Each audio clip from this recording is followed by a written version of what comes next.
Greetings, you guys. Sorry, I'm running a little bit late. Yeah. If you followed me there, it wasn't still going to move the conversation there at some point, but I was just rushing a little bit today. I was kind of dragging because I was up late last night. So, that being said, oh shit, need one thing.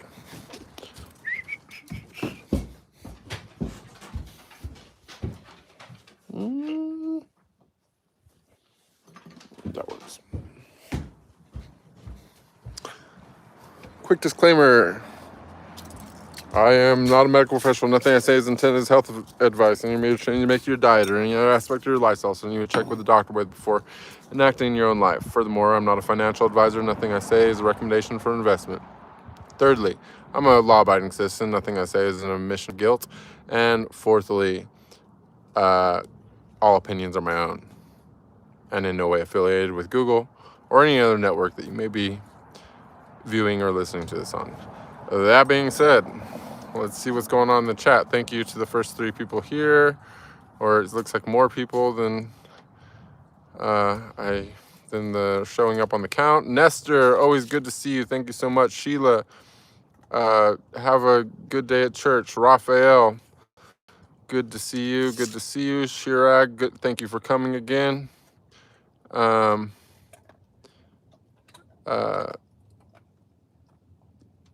Oh, that was, I don't know why Anna's question got released, but or deleted, but yes, it was daylight savings time recently. So if you're in a place that doesn't do daylight savings time, there may be some type of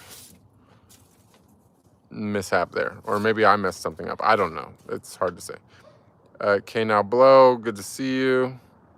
And Noi, thank you so much for being here to mod, and your presence is always extremely thankful. Now I'll go back to the question. Let's see. Raphael had a question. 1 second. I gotta slow down. You guys. I gotta slow down. Give me a second. But the question is, how to cope with existing as a physical animal, which kind of inevitably means enduring nightmarish scenarios. Give me a moment on that. I'm checking with my tea here before I answer that.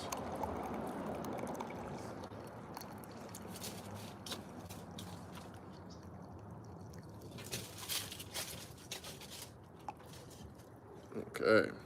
There you go. Got that. I'm trying to wake it up, you guys.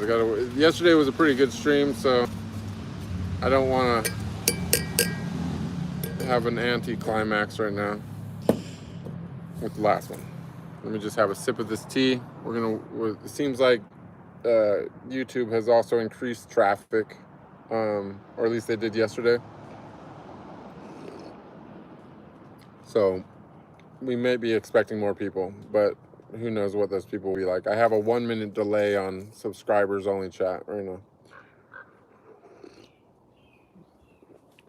Okay. Let me see this question one more time. How to cope with existing as a physical animal, which kind of means enduring nightmarish scenarios. Well, you gotta embrace it, you know. It's the more you think about it and the more that you fret over it, and the more that you embrace a fear state, the more that you're going to manifest quote unquote nightmarish things into your life, right? The world is kind of like a dream, you know what I'm saying? Like, it's going to unfold very much in the way that you expect it to unfold. So if you're expecting nightmarish scenarios and you're living in fear, or you're living in guilt, or you're living in shame, or, you know, with hatred, you know, if you're expecting violence, you're going to get violence. A violent man will meet a violent end, right? So, the best thing to do is to just release, you don't have to become callous to the world, but just release your fear. I'm not really sure um, what advice I can give beyond that. I mean, spend more time in nature, start paying attention to the beauty around you, enjoy, the fruits of the world. Um, if you are constantly always thinking about the negative things, then you're going to attract negative things. You're going to become magnetic for negativity, right? But if you embrace positivity, the world will unfold around you in a positive way. There's a subtle essence to the universe, right? Where you get back what you put out, right? And so if you like my advice to you, because Raphael or Max or um, the if I would give you any advice, I would look into karma yoga and start. If you're truly concerned about bad things and so on and so forth, dedicate yourself in this life right now, in the body that you have at this very moment. Dedicate that to karma. Go around and just start building your karma. Put everything that you have into helping others. Think nothing of yourself and watch what happens. Okay, karma yoga is one of the most powerful forms of yoga that there is. It's completely underrated. Nobody talks about it, um, in the West at least. But truly, if you like in the West, what I notice is that when people say karma, they think of something negative, right? Like it's like some kind of it has a negative connoissance around it, right? But karma can be so beautiful. Karma can be so powerful. Karma can be one of the greatest superpowers that any human can have. If you build up enough karma, enough of your good karma, you know what I'm saying, by making right action, by truly just um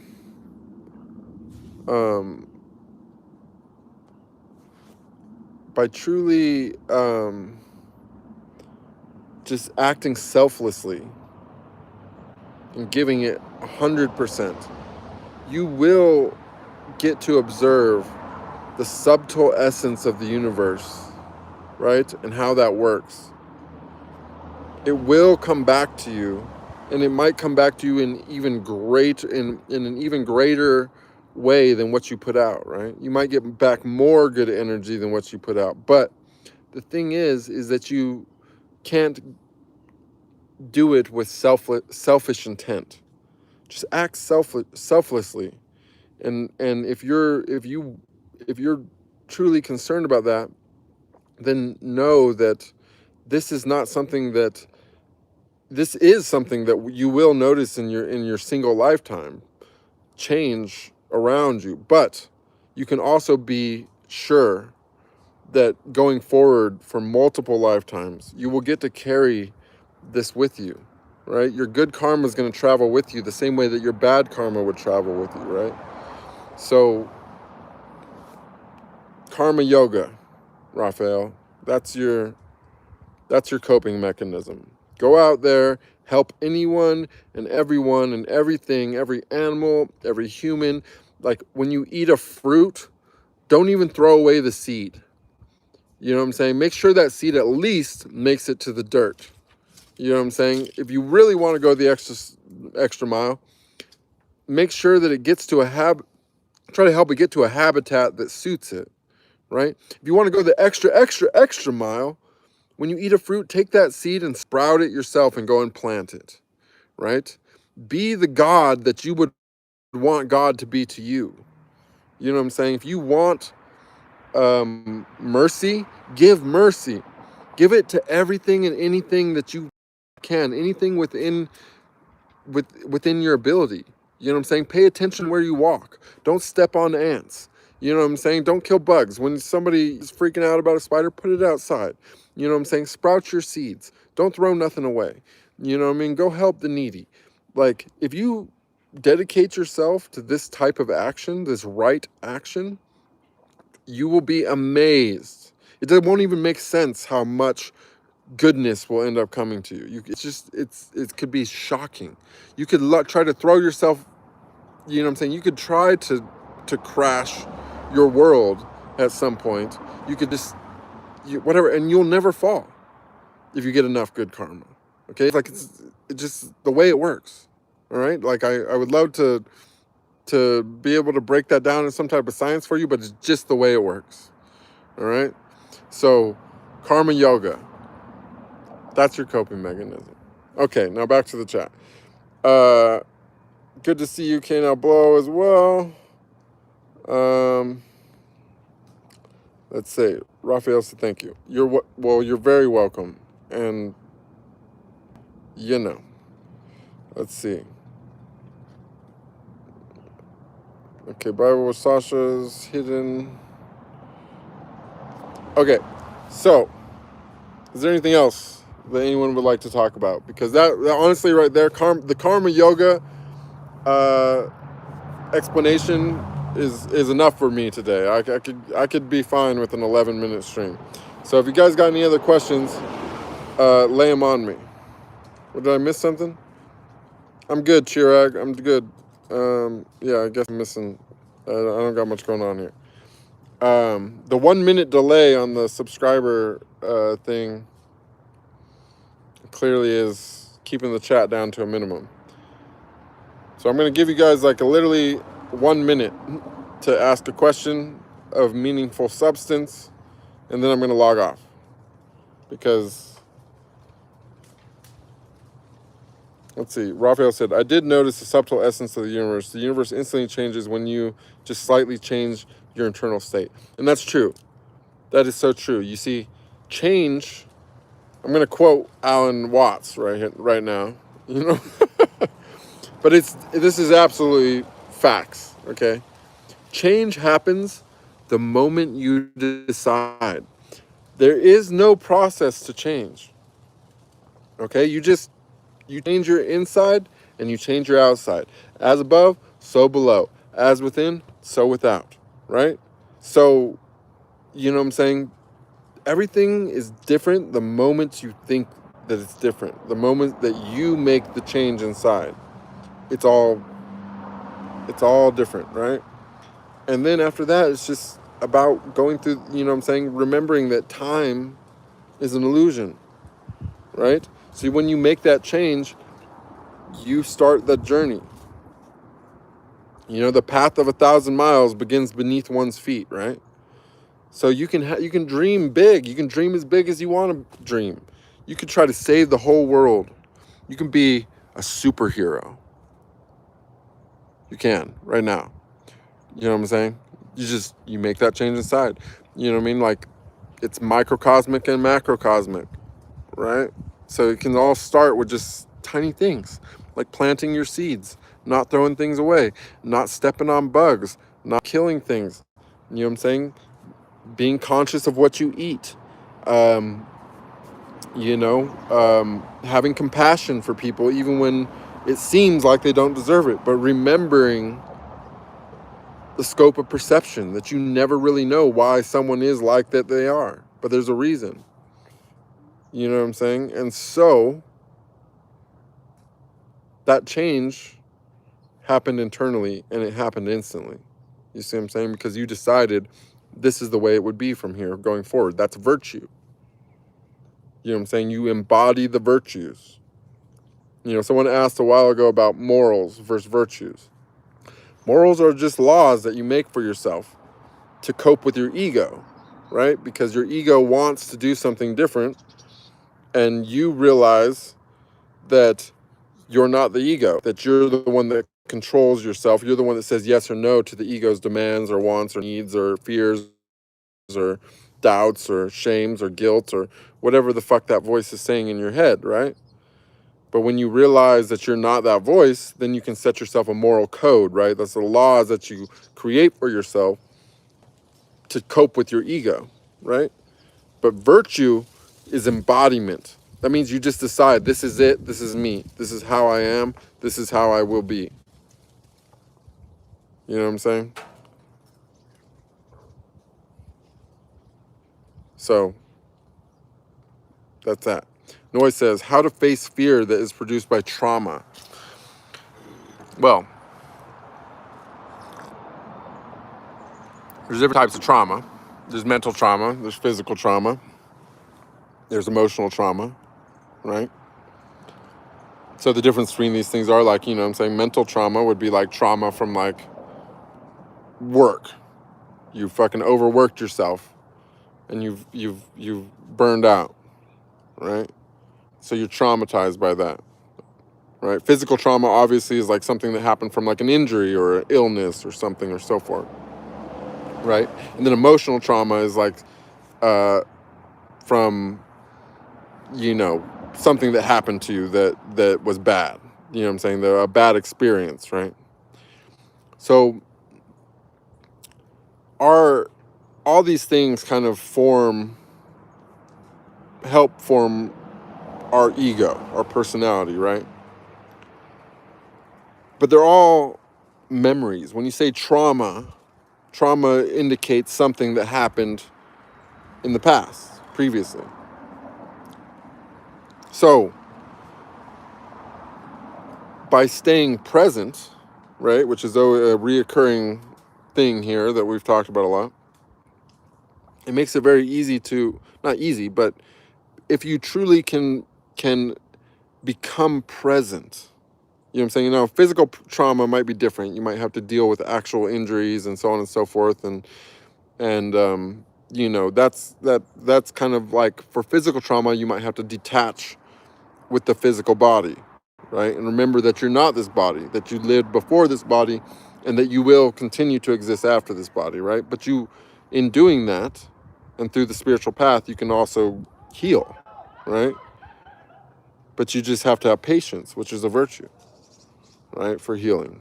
In some cases, maybe in some cases you don't, but you remember that you'll exist again. You'll get a new body one day, right? But when it comes to like emotional or mental trauma, right? You know, if we let's go to the easier side, mental trauma, right? That means you make actual changes. You make actual sacrifices to change your situation. And then you do the same thing that you would do with emotional trauma, is you become present, right? And you live in the moment and you observe your surroundings. And if your surroundings aren't good, you change those surroundings, right?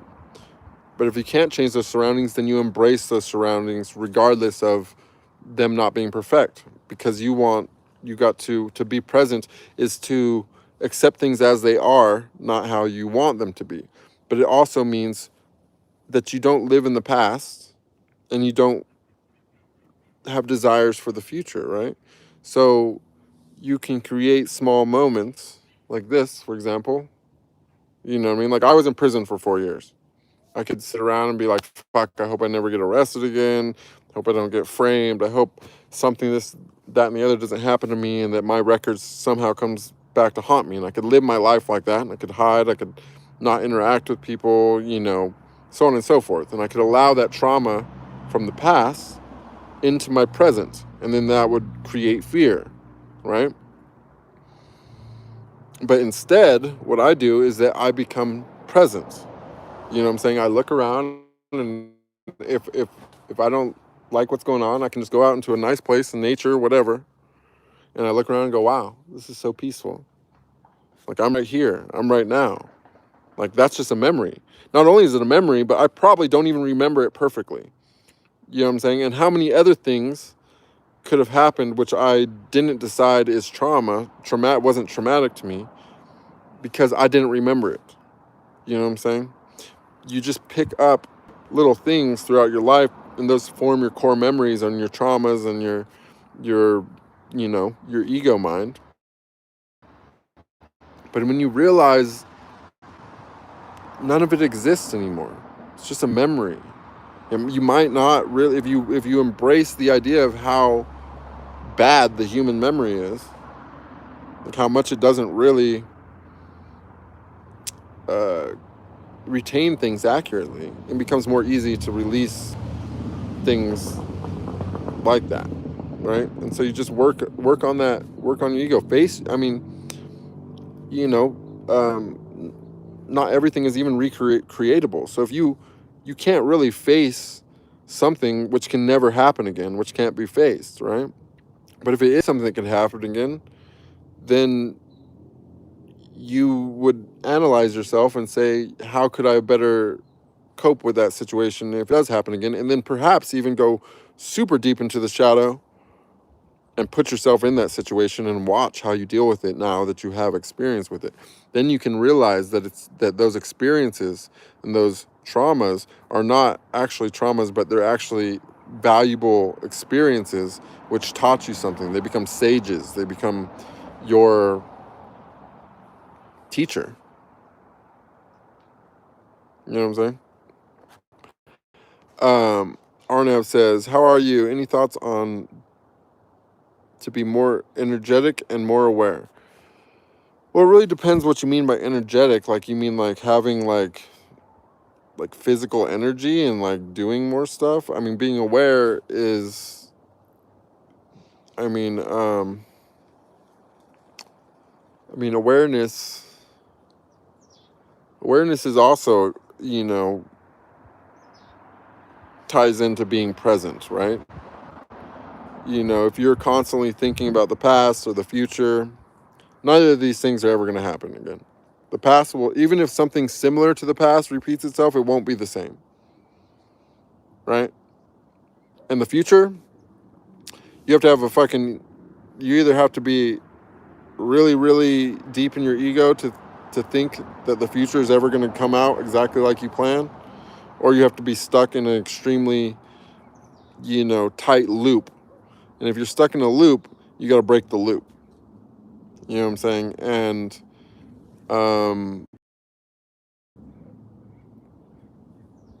just stop doing things subconsciously. Like, I'm saying, when you eat something, really ask yourself, where did it come from? When you breathe the air, like, really ask yourself, like, how lucky am I to be able to breathe? You know what I'm saying? Like, take your shoes off, go walk on the ground, feel something beneath your feet. If you make a misstep and you step on a rock or something, you know what I'm saying? It's because you weren't paying attention to what you were doing. If you step on an animal or a bug or something, like, you will feel it beneath your feet. But if you're just numbing yourself, it's hard to become aware. And that's what people do all the time. They sit there and doom scroll on their phones, or they do drugs, or they drink alcohol, or they watch porn. Whatever that they're doing, you're just distracting yourself all the time, right?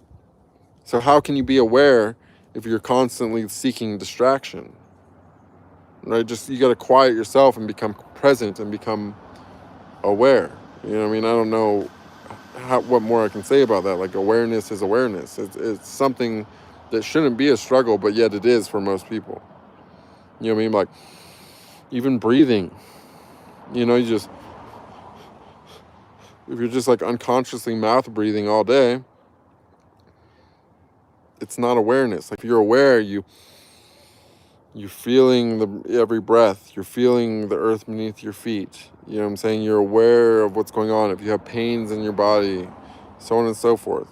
You know what I'm saying? You're not just numbing yourself, right? People are too quick to just pop a Tylenol nowadays, and they don't try to figure out what the underlying problem is to anything. You know what I mean? But there's so many layers to it. Like, I mean, there's also spiritual awareness, which requires meditation, you know. But to be energetic, I mean, there's different types of energetic, you know what I mean? Like, for what means energetic to you might mean something different than what means energetic to me. Like, when I think of energetic, I mean, like, that I'm feeling like the actual, like, currents of energy, like, going through my body. Like, I'm feeling the air infuse with my blood within my lungs and go to my heart and pump around my brain and so on and so forth. You know what I'm saying? But someone else might think energetic just means like, oh, I want to get up and do something. Well, if you got to ask yourself, like, what's caught, like, what's going on? Like, what are you currently relying on for energy? Like, are you drinking caffeine every day? Are you eating poor food? Do you eat too much? Do you eat too little? Um, do you spend time with nature? Do you spend time in the sun? Do you touch the ground? Like, there's just so many aspects to it. It's hard to really say, but I mean, you know, yeah, there's that. Anna says, uh, would you call your thought sharing a form of psychological advice? Would you like to go back to a moment in the past if you could? No, I would not like to go back to a moment in the past if I could, because then if one thing changed, it's the butterfly effect, right? So I definitely never would do that. Now, if I could just go back to a moment in the past and then return back to this moment and everything is as it is, sure, I would love that. There's all kinds of moments in the past I would like to experience again. Um, but I mean, if you're talking about going back to change something, hell no. But regarding, would you call my thought sharing a form of psychological advice? No, not really. I mean, sometimes it is. People ask questions about psychological advice, and I do my best to answer them. But all in all, this is like a form of self-refinement for me. So, I was gifted with some insights, and I was also gifted with a unique set of life experiences, right? Which led up to me receiving those insights.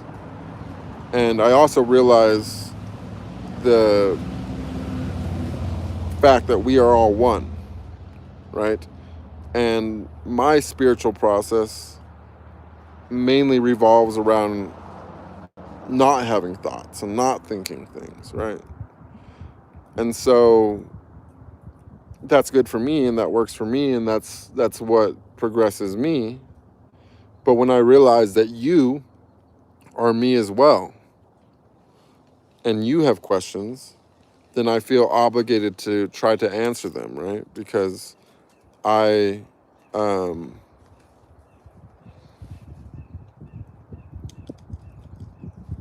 because what I'm saying, it's a refinement process, and it's like also, and it helps me, and sometimes I have some pretty profound thoughts after thinking or after answering questions for other people, because people ask questions about things that I don't think about because I'm doing my best not to think.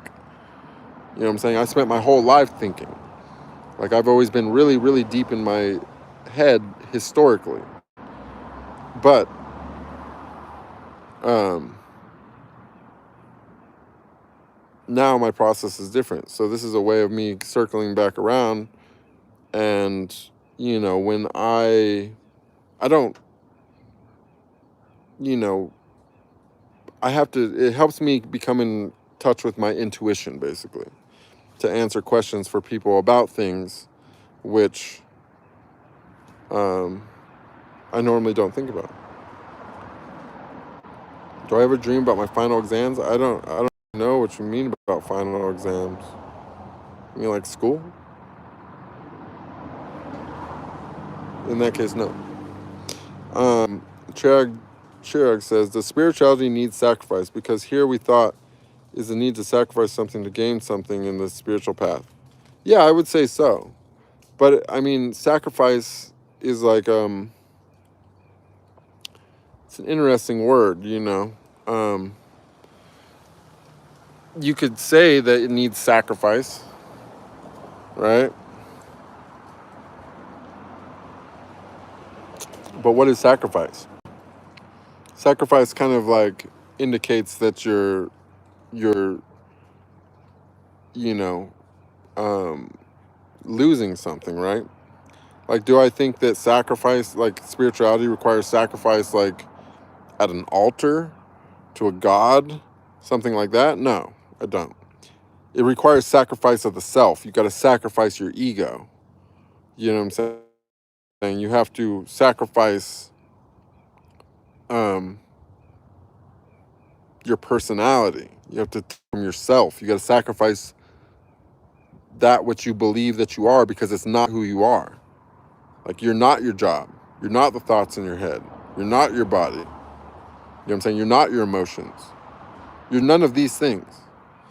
So if you want to progress spiritually, you have to sacrifice all those things. You have to sacrifice pride.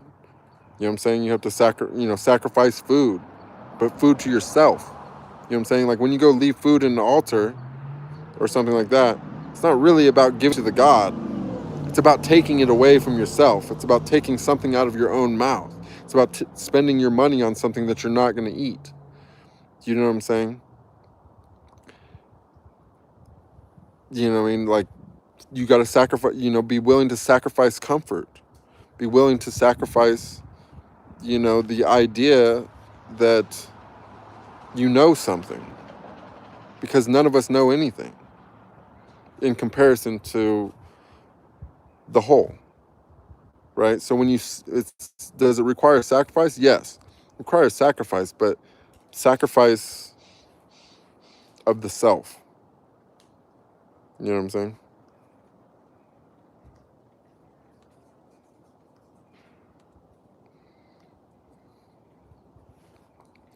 Raphael says, I used to dream a lot of final exams. It's very common as well, documented theme in psychology. It means fear about not having reached goals and enough maturity in life. Yeah, I don't really do that. Chirag says, when are you planning on coming to India? Probably whenever Sam passes away.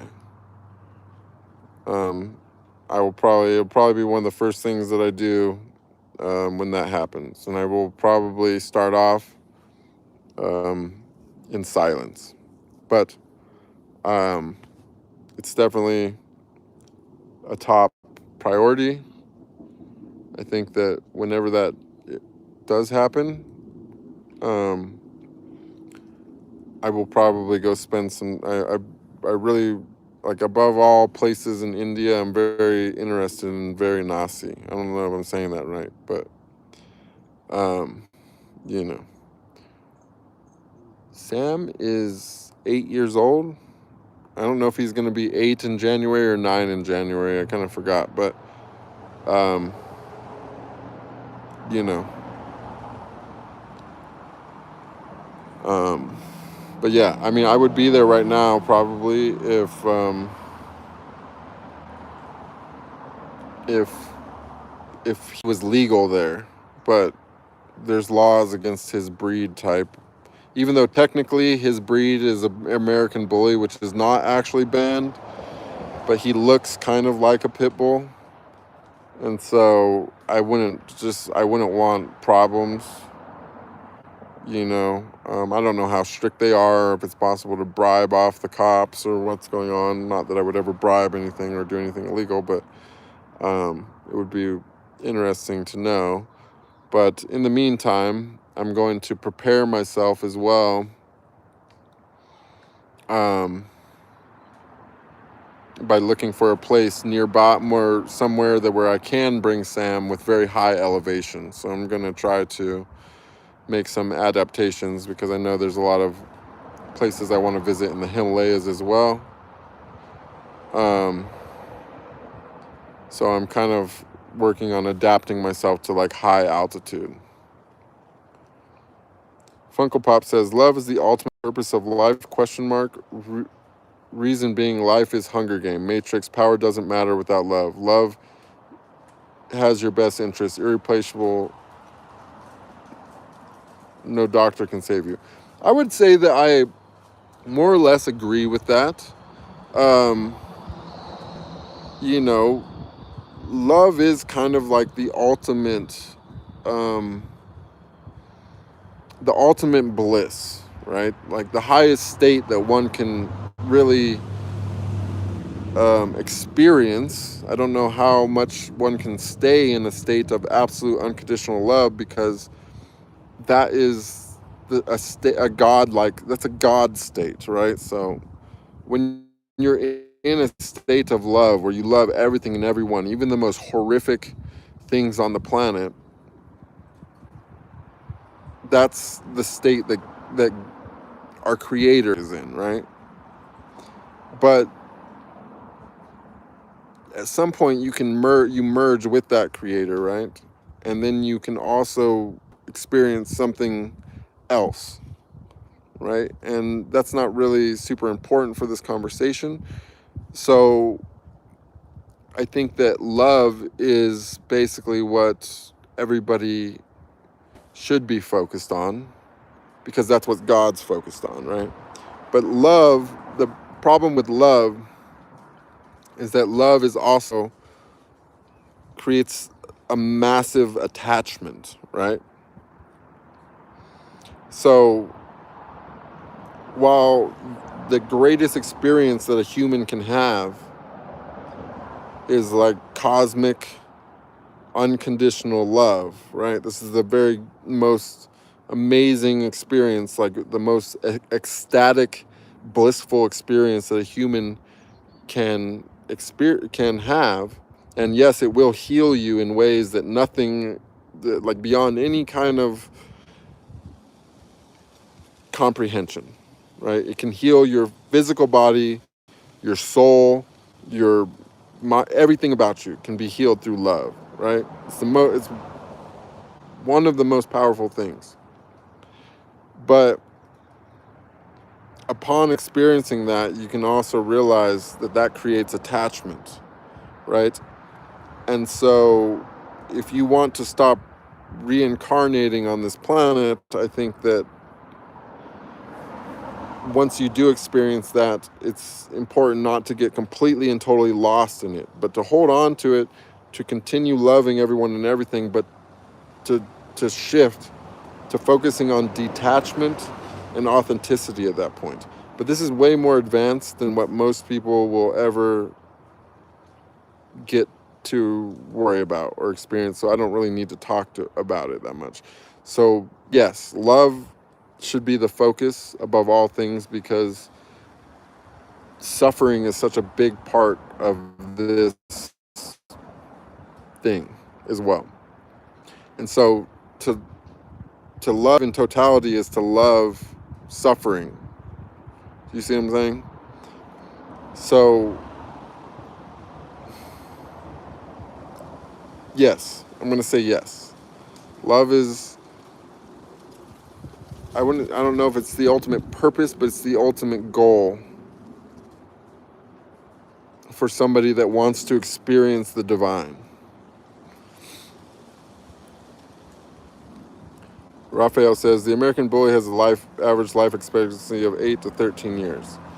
Yeah, exactly. So, you know, I've got, if I'm lucky, Sam will exceed that expectations. I'm not in a rush to get rid of him. He's my best friend, and we've been together for a long time now. And you know, he's a big part of my karma, and him stopping me from doing certain things is part of my karma, and me having compassion and, you know, not sacrificing or being willing to sacrifice things that I want to do, you know what I'm saying, to make a good full life from the beginning to the end for this animal that's loyal to me and has been with me for so long.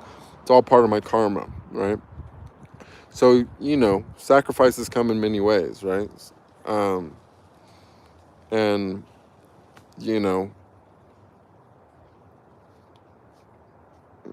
I'm projecting to be blessed with a long life. So I got plenty of time to, you know, go experience those things. And in the meantime, I'm going to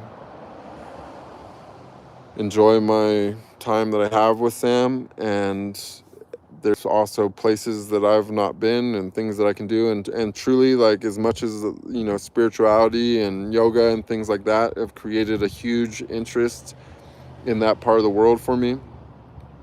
And not just India, but all of Asia and the East in general, because I find there's a lot, you know, I'm also very interested in Taoism and so on and so forth. There's a lot there that to unpack that I am looking forward to diving into. But the truth is that there's no better place than where you are. no matter where you are. If you can find the center of yourself, you know what I'm saying? If you can find love within yourself, you know what I'm saying, and embrace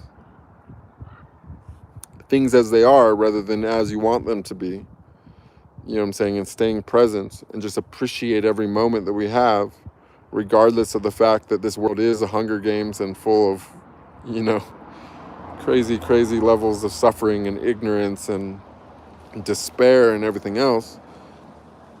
To be aware of all those things is what makes the moments without those things so beautiful, right? So gratitude, right, is one of the most powerful and spiritual emotions that a human can possibly have, right? And so we have to be thankful. Even if life seems really negative and bad, we have to be thankful because we are discharging our negative karma when they are bad. We can be thankful for every bad thing because it means that our next life will be better because we're not going to have to serve that off later, right? But we can also we can go even deeper than that, and we can be thankful for everything that doesn't happen. Do you see what I'm saying? Because life can be so fucking brutal. The suffering can be so immense that it's beyond imagination for most people. If you have a phone in your hand right now and time to be on YouTube and you're not in a complete and total utter state of fucking beyond imagination, then you can truly say that life could be so much worse that it's beyond your comprehension, right? Like we're talking war stuff and, you know, really bad stuff can happen. And so we can approach, no matter how bad it seems, remember it can always be worse, right? And that sounds dark, but it can always be worse. So we can approach everything in every moment with gratitude, right? And that's extremely powerful. And that will lead you to love. And that will lead you to wisdom. You know, but you have to embrace it. You have to embrace gratitude for everything, even the bad things, because you're discharging karma, and guess what? It could have been worse.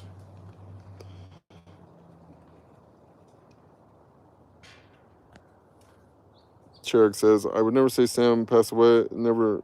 I love Sam so much. I will be there whenever you come to India. I will be there to welcome you. Thank you so much, and I'm looking forward to it. I know there will be people there to welcome me, and I know that I have a lot of love in that part of the world, and I look forward to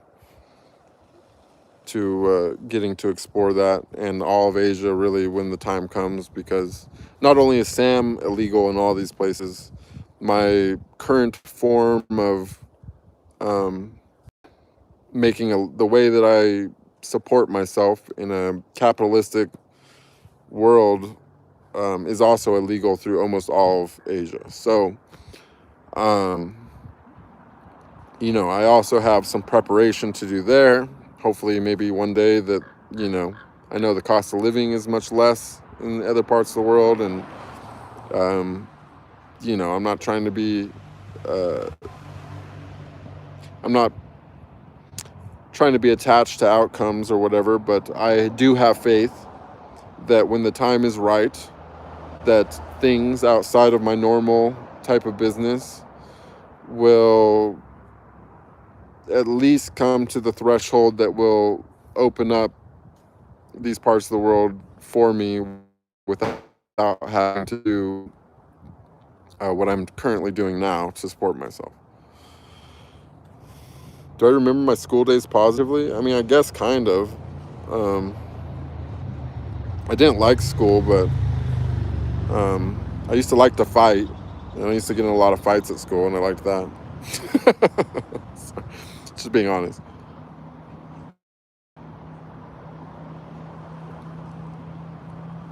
Funko Pop says, love is my purpose in life. It's why I wake up and get out of bed. It's a connection where you belong. It's patience, dedication, honor, and respect for what has your best interest and where you belong. That's beautiful. That's a well said. And that's what you should do with it. When you have love and you're blessed with love, because a lot of people are not. Most people don't even really understand what love means. Like, they have no concept. And I can tell that Funko Pop knowing a little something. And truly, it's inexplainable, the magnitude of. If you want to talk about what's like the biggest thing that you can comprehend, it might be love, but it's really hard. You got to have you have to truly experience it. And I don't mean like the love for another person. The real love is so big that it encompasses everything, and it makes the whole earth just seem like a little tiny thing, because there is a love that is so big. It's cosmic, right? And so it's good to ground that love into earth. You know what I'm saying? And that's super, super, super important, is that if you are blessed with that, you got to do something with it. And that's why I'm here right now. I don't want to be on YouTube talking. I don't like to listen to myself talk. I don't think that I feel somewhat hypocritical to be on the internet doing this stuff, but I don't know any other way that I can express my love for everybody than to come on here and subject myself to, this. Not to say that it's horrible to interact with you guys, but as people who have been regulars here know, there is like a negative side to this, and I've talked about it a lot, and the people that control these networks and things don't always have our best intentions. But I'm doing my best to do the same, because if you do get to experience real love, it's important to ground it into the world and bring it into reality, because everything that is beyond love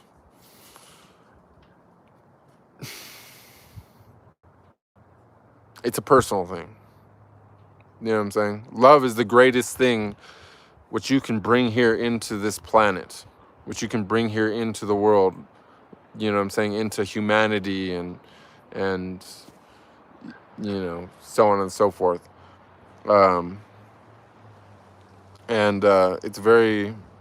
It's very powerful, and it's such an amazing feeling that it's getting cold right here. I'm in the shade. 1 second, guys. I gotta move.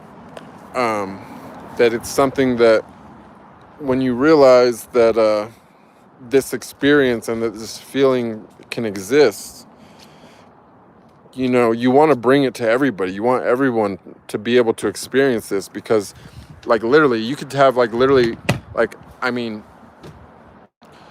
they say the love of God, right?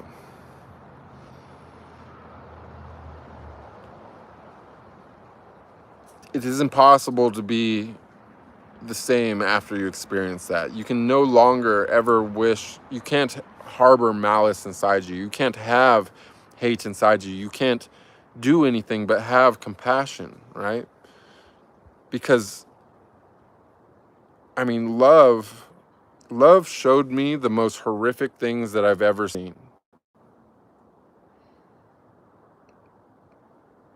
Right? And I wouldn't take it back for a second, because it changed me. It took everything that was negative out of me and replaced it with everything that is positive about me. You see what I'm saying? Love is the thing that creates non-dual state of awareness, right? Only in truly experiencing real love, God's love, the cosmic love, can you truly become non-dual, right? Because it takes everything and just squishes it into one beautiful, ecstatic, blissful state of being, right? And I could go on and on trying to poetize it and but you really just can't understand it without experiencing it. You can get a little taste of it, like if you fall in love with someone, or if you have a child, or so on and so forth. But that's just like a tiny little taste, right? Love is something that you experience in proportion to how big your love is. So if you want to experience the greatest level of bliss and ecstasy imaginable, you love everybody and everything, right? It's like there's a direct proportion there, right? And the key to that experience, I'm going to give you guys the golden thing. About forget everything else I said was just me yapping off about something that I experienced, right? That I see mirrored in what Funko Pop said. But this has been written in many religions and people don't get it. People don't understand how powerful this teaching is. Okay, I'm going to give you the golden teaching right now. Love your enemies. Do everything that you possibly can to love everything which you despise. Or should I say, better yet, everything which despises you, because maybe you don't despise anything. Maybe you've already embraced compassion and acceptance and so on and so forth. But think of the things which want to hurt you, the people that want to hurt you, the people that don't like you, right? That which hates you. Think what that is. Come up with the most awful things on the planet and ask yourself, how can I love that? Beg yourself, how do I love that? Beg God, how do I love that? Beg to love your enemies. I mean, cry, throw yourself on the ground, do whatever you have to do. Like, fucking feel it. Feel the fucking absolute want. Replace all of your desire with the desire to love your enemies. Okay? This is the most powerful thing you can possibly do to experience real love. And if you succeed in this, from hearing this out of my mouth, I'm going to be happy for you, all right? Funko Pop says, attachment to power, status, abilities, self-comfort, and control is evil. To destroy without your requirement, Raphael, not love. Narcissistic selfishness is the opposite of love. Without love, seek power. No, I would disagree. I would say that there's probably a greater state of love than what you're currently aware of. Because if you experience love at the highest level, you'll realize there is no such thing as evil, nor is there such thing as good, but rather that only one can exist as contrast to the other one. And so there couldn't be good without evil. You see what I'm saying? If you removed everything which we currently view as evil from the world, you would eventually have to view that which was less good than what is considered good now as the new evil. You see what I'm saying?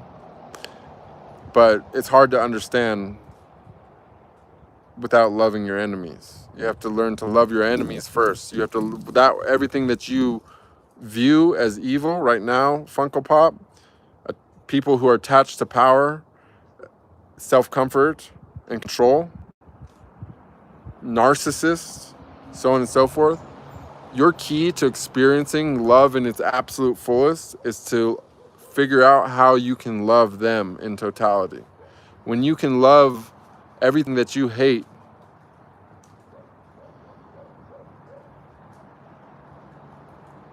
then you'll know something. And you'll never see evil and non-evil again.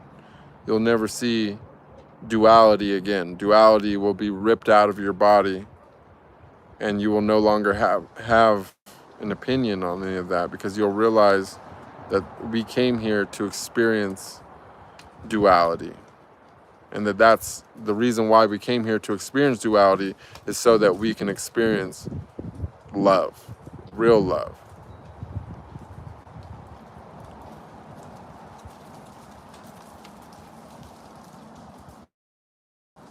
I did my Noia is just some senior comment. What's the best way to describe love? I just did my best. Ukraine, I don't want to talk about it.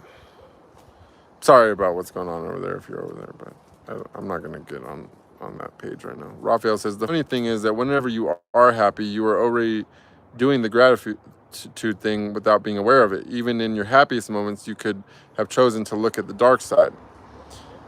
It's, how capitalism, the highest goal to maximize for capital for max amount of profit, right? But everyone else should the human society focus on, but what else should the human society focus on and maximize towards? I mean, compassion, spirituality, God, Capitalism is just slavery, masked in a bunch of consumer bullshit.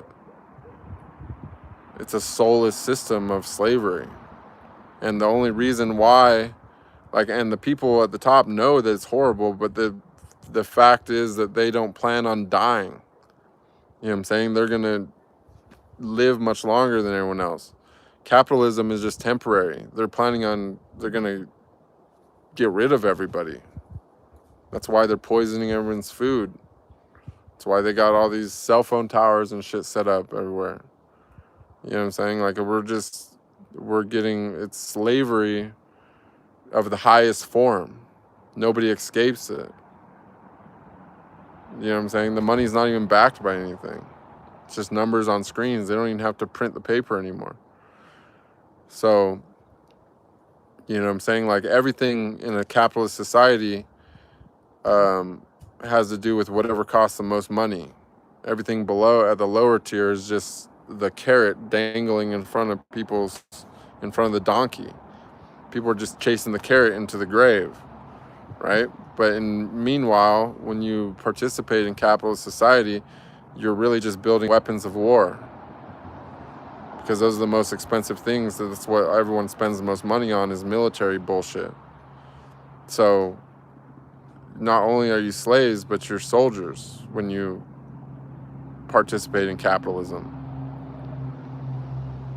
You know what I'm saying? And the taxes are the least of it. If you really come to understand the financial system and banking and so on and so forth, you'll realize how much higher up than that it actually goes.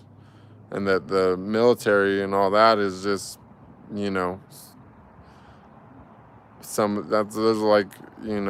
the knights and bishops on the chessboard.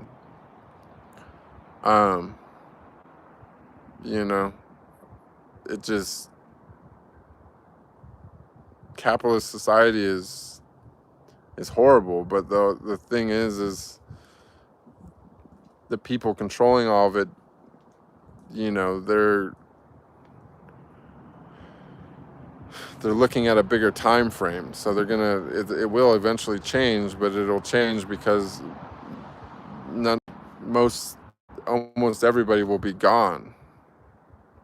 You know what I'm saying? It's just a slavery system.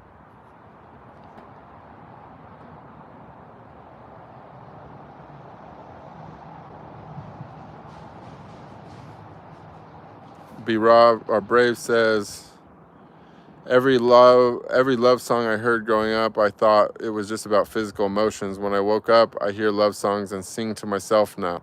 Self-love is amazing. Yes. I mean, that's the other thing too. Love is the thing which will show you that you're not separate from God, because it's such a godlike experience. You know what I'm saying? When I experienced real love, the true love, the big love, I looked down at the earth like it could fit in the palm of my hand.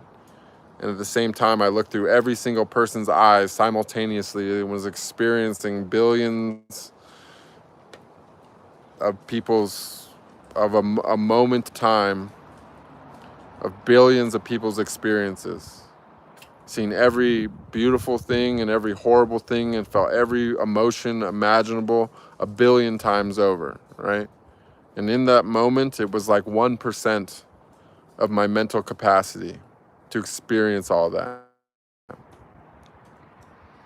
right? And this was without drugs or anything. This is from chanting the Om. And this time it wasn't for hours like the first time. It was just maybe like 3 ohms. And I looked up at the sky, and it was like, instead of stars, I seen entire galaxies where I used to see stars, whole spiral galaxies and all different things. And I'm just looking up, and next thing I know, it was like I just became so big that I looked down at the earth like I could hold it in my hand and see through everybody's eyes simultaneously. And all I could do, even seeing all the horrible things, even seeing the blood on my hands a fucking million times over, and all I could do was love everything and everyone in a way that created the most ecstatic pleasure I've ever felt in my life. I felt just, for weeks afterwards, I could just feel my heart just pumping health through my entire body and like healing me from head to toe in such a deep healing that I never even imagined it was possible. So when I say love, that's what I'm talking about. I'm talking about God. You know what I'm saying? And the realization that I'm part of that. WC says, I love your voice and I could listen to you talk all day long. If you could go back and visit any time period, what time would you travel to and why?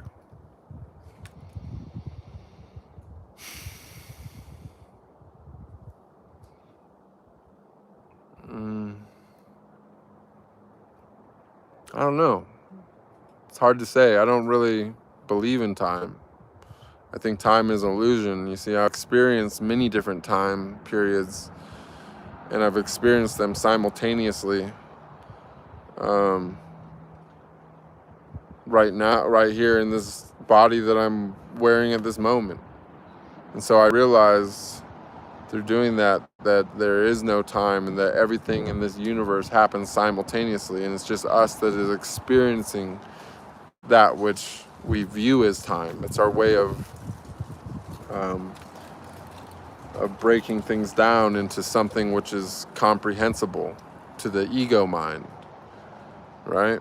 But only the ego thinks in a linear fashion, right? The intuitive mind is everywhere and everything at once, right? The spiritual mind is existing in all timelines,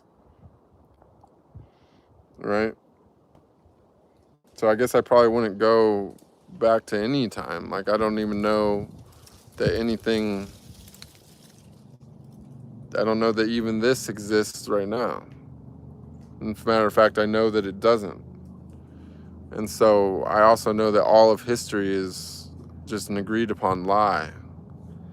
And so to think of a time which I haven't already experienced, which I've already experienced so many times, and some of them don't exist in our history books, and the ones that do were very different than how they're portrayed. So I guess I wouldn't go back to any time. I've even experienced life, or I've experienced awareness that is completely outside of time. So I don't know. I don't really know how to answer that question, but other than to say that time is an illusion. So to want to go to any other time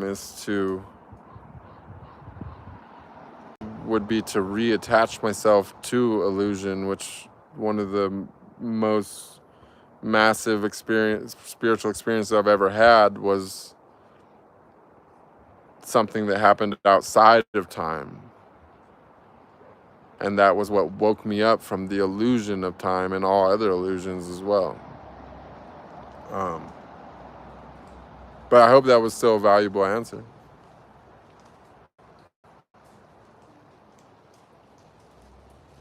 Raphael says, I'm not sure if this is loud, but have you ever experienced with the magic paper medicine, the one that Beatles tried? No, I've never done that. Oh, wait, missed one. Brave says, I had a big experience at night too. The earth grabbed me up to my knees and I shot through the universe at light speed. I was grounded and floating at the same time. Amazing experience. That's awesome. Yeah, I know. But for those of you out there who've never had one of these types of experiences, like um, the thing in Doctor Strange when he like falls through all the universes and all that, that's real. Like that kind of stuff happens, and it's not you like whatever can be experienced. Most people think of like ayahuasca and DMT and acid and drugs and things, right? When they think of these experiences. But let me explain to you that your body can produce this experience without drugs. In fact, it requires absolute purity to do this. That is like infinitely more powerful than anything that a drug can do, because your body makes it for yourself, right? Like in ayahuasca, for example, they have to mix all this stuff together, just to this MAOIs and whatever, just to get the DMT to pass through the stomach so that it can make it to the bloodstream. But when your brain creates it yourself and just squeezes it down into your spinal cord, and it's like a perfect match for all your receptors and everything to these chemicals and stuff. I mean, if we're gonna break spiritual insight into like neuroscience, um, it's an entirely more powerful and experience. Like it's inconceivable without actually experiencing it yourself. And I don't even know that that's what actually is happening. Maybe it's just that's all.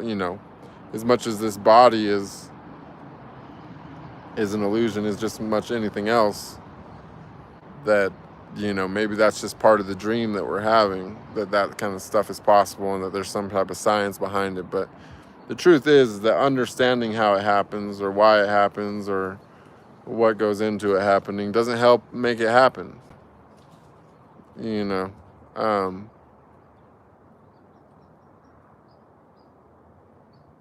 Like I find that right living and virtue and good intentions, purification, sacrifice, so on and so forth, seem to be the biggest deciding factors there. To suffer fully and in totality, and then find your way into a place where that no longer exists, where you get to escape from suffering, to leave suffering, to understand that suffering, that a state of being without suffering does and can exist. That's the strongest medicine that there is, and that nothing can really compete with that, though there are things that can give you a glimpse of it, but nothing is quite as powerful as the intergalactic meat ship, which you are currently driving right now, as far as this 3D existence goes. And through learning to operate that machinery, you can learn to transcend above it, to experience higher dimensions. And once you experience a higher dimension, you realize how fake all this stuff is. You know what I mean? Like we're playing Mario Brothers 1 over here. But it doesn't mean that you can't, you can't experience something more. Let's just say that. And that's awesome, Brave. Brave continues, says, I was meditating and suddenly I had a huge desire to go barefoot outside. I literally crawled out a window because it was taking me over. Yeah, that's awesome. That's how it happens. You just feel it's important to other people who's not knowing about this kind of thing. It's important to follow your intuition. So cultivating spirituality, to me, my method, my personal method, is about like, I don't have control over it. I can't just shoot myself into the galaxy anytime. I would like to. That's what, to me, uh, is the definition of like mastery. Like, if you're a master, then maybe you can do this anytime. Like, I do consider myself enlightened, but I do not consider myself a master. I don't even think I consider myself intermediate. I'm a novice. I'm an enlightened novice is the way I view myself, right? And method being that for experiencing these things is to cultivate a situation where I can act when it happens naturally, right? So that means purifying my body, fasting, meditating, and avoiding responsibility, right? Because what you don't want is, say you're about to have some kind of experience, this is, or you learn to feel when this energy is moving, when something's going to happen. You don't want to be at work or, having something important to do, right? You want to be able to act on it in totality. You want to be able to go meditate. You want to be able to go touch the ground if you feel,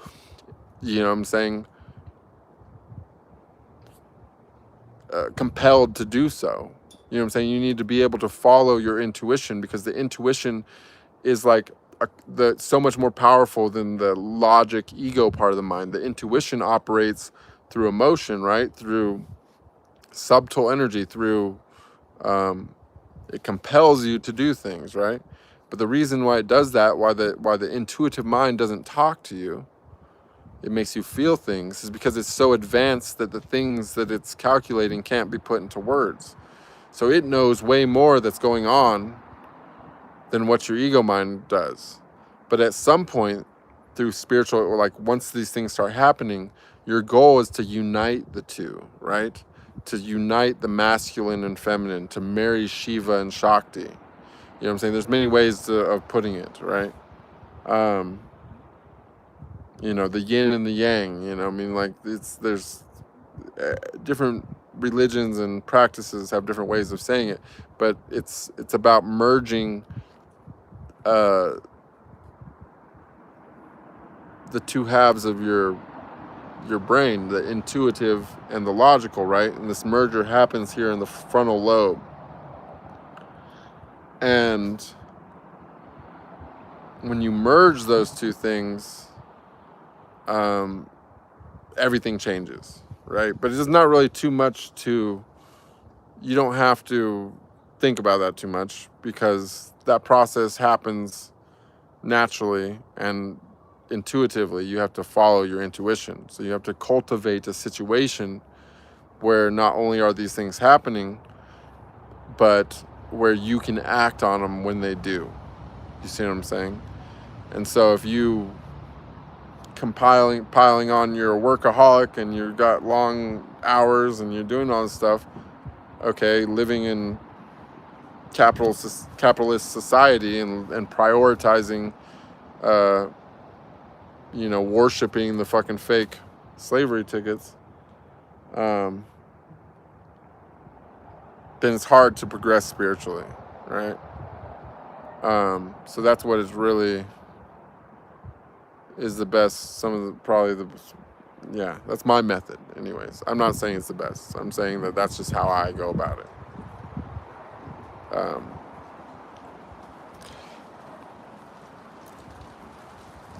Much love to you, Par. Well, yeah, no drugs either during that experience. It's a combination of Om and hand movements. Beautiful. See, I'm so happy to talk to someone else that gets it. That's cool. It's very, very cool. Chanting is extremely powerful, you guys. Cancy says, have you ever had any experiences that made you contemplate something greater than yourself? Yes. That would be the experience where I believe that I merged the masculine and the feminine within myself.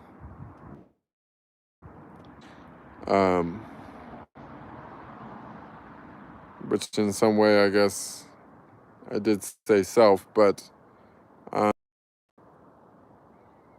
when that happens, like, I mean, I seen something which I call the primordial waters, or I think of as the Great Mother, where like one, like, it's like there's something which exists which gives birth to um like infinite universes, where the smallest conceivable, I don't know what you want to call it, a drop or a grain of sand or an atom or however you want to think about it, the tiniest bit of this primordial substance is like an entire universe, can birth an entire universe. You see what I'm saying? That it's so infinite that, and it's outside of time. You know what I'm saying? It's this, there's this, there's something which is beyond words, right? I don't know how to really, there's no point for me to try to explain it. But there is a primordial substance which pre-existed all universes in the multiverse. And what that came from or how to describe that is in itself indescribable, but even having experienced it, even having become one with it,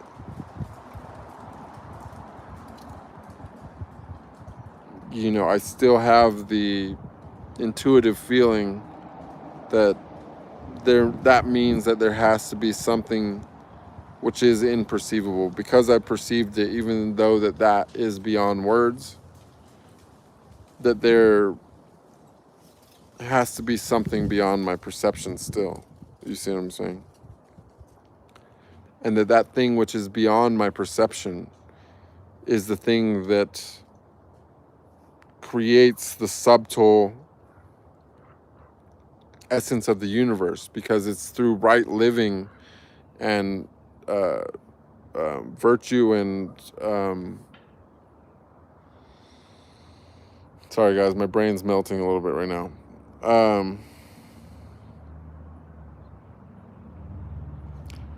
It's the there's something which appreciates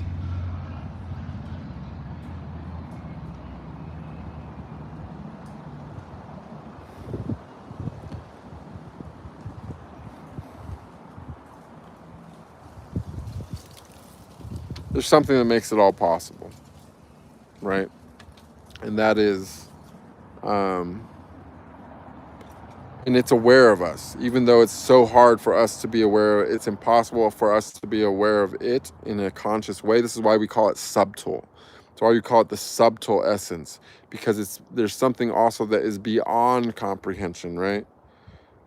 So we want to merge back into the primordial waters, right? The spiritual process is about that, merging back into your creator, right? But in doing so, you become aware that there is something which is also aware of you. You see what I'm saying? And it's very subtle, but you can see it in the irony and the paradoxes and so on and so forth. Like, and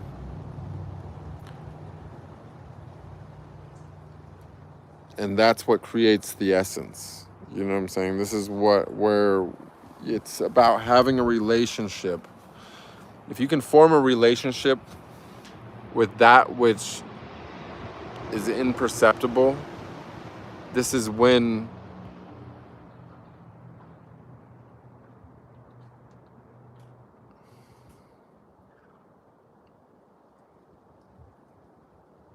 you become lucid within this world. You see what I'm saying? But it's not like in a lucid dream where you're just going to, you know, there's no virtue in desiring power. There's no virtue in, you know, having pride, right? And so to obtain the ultimate and just have gratitude, to obtain the ultimate and to be humbled by it, right? Rather than to become prideful about it. That is how you align yourself with this subtle essence, which is beyond our comprehension. You see what I'm saying? But there's so many things which are within our comprehension that is beyond what most people ever experience in a single lifetime. And it takes many lifetimes to achieve that. But the achievement, I shouldn't even call it achievement, but it's worth it. Like, it's the reason why we come here, is to try to learn how to form a relationship with that. But when I say we, I mean us as our highest form self, which is the creator of all things which we can possibly experience here, other than that which is extremely subtle, right? So we're basically trying to create a relationship between God and the subtle essence of all things, the ultimate, that which is beyond comprehension. You see what I'm saying? And we are cultivating a relationship there, and it happens outside of ourselves as a physical manifestation of God, if that makes any sense. It's hard to verbalize what I'm trying to say. So sorry if I got a little bit tongue-tied there. Raphael says, how would Bruce from 5 or 10 years ago react if he watched this stream? Bruce from 5 or 10 years ago would not watch a stream. But if he did watch the stream, it's impossible to say how he would have reacted, because, I never liked religion. I was never interested in it. And because I didn't really understand anything about spirituality beyond what I've seen in religion, and I've always kind of thought religion was just some type of manipulation, and I still believe that.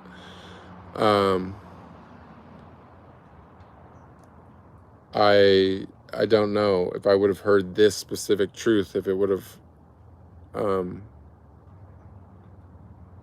had an effect on me. Nor do I know if I can truly say that there is truth or untruth, because more and more I know, the more and more I don't know, if that makes sense. Like, the more I experience, the less I know when it comes to spirituality, because the nature of the infinite is something, it's hard to explain. Brave says, I was not looking for this path. I went through a lot of physical and mental pain for years, and that became too much in 2017, and something blew open. I had no idea what was happening. Awakening is full of paradoxes. Yeah, exactly. I don't know what would happen if you... I don't know how many seekers find, to be honest. And I don't try to know. I don't, I just approach everything with gratitude myself, because I also was not seeking. I just stumbled upon, I, for whatever reason, was compelled to chant a sacred sound, and the very first time I did it,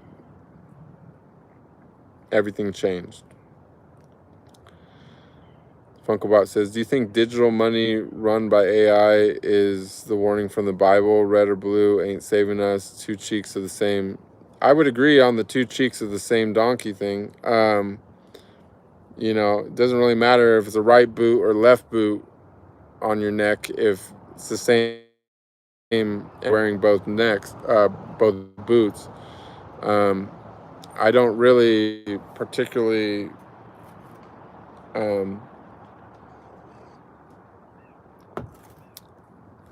I'm not really a huge proponent of the Bible either, to be honest. I think that, you know, there's some stuff there.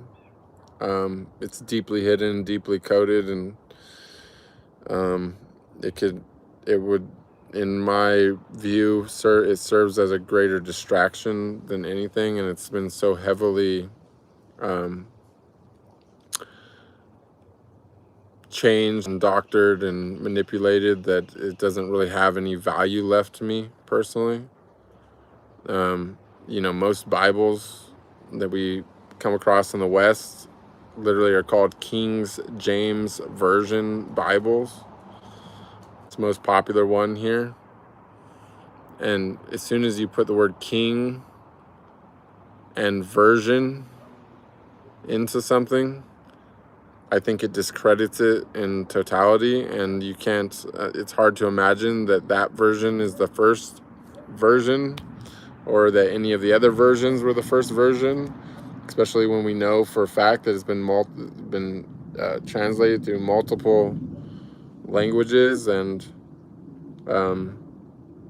you know, we pretty much all know that the Church and the Vatican is an evil entity, as far as much as evil goes, because the path to hell is paved in good intentions, and evil also pushes people towards what we think of as good. So I don't really think too much about the Bible, nor do I really worry much about the future or whatever's happening, because I think that all any of us should really worry about is our own, you know, souls. You know what I mean? Like, I don't really care about anything that I can't take with me, and I don't fear death, so it doesn't really matter to me, to be honest.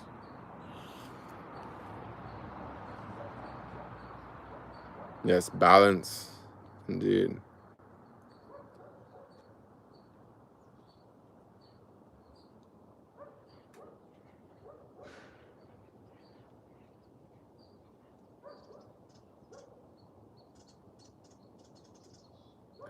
Brave says it's property highly edited and redacted through translation. Yeah, I agree.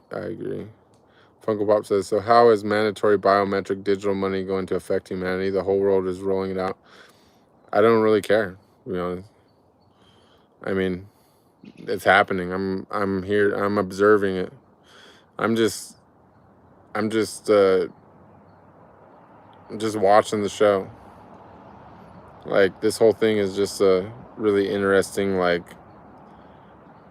virtual reality movie to me, basically, if I was going to try to describe my way of viewing the world in, you know, modern lingo. I would say that I feel that I'm just watching a virtual reality movie. And so rather than worrying or being concerned about all this weird storylines and plots that are going on, I'm just approach it with gratitude that I get to experience this and try to learn as much as possible about it, and that I get to be part of it, and that you know, and that I exist. So I made it to the bottom of the chat, you guys. It's been 89 minutes. Looks like it's going to about to hit 90 by the time I sign off. I just want to say thank you all for participating. I don't know when the next stream will be, but I hope that was semi-decent. If you didn't watch yesterday's stream, go check it out. It was good too. And I'll let you guys know when the next one's going to be. All right? Much love. Peace.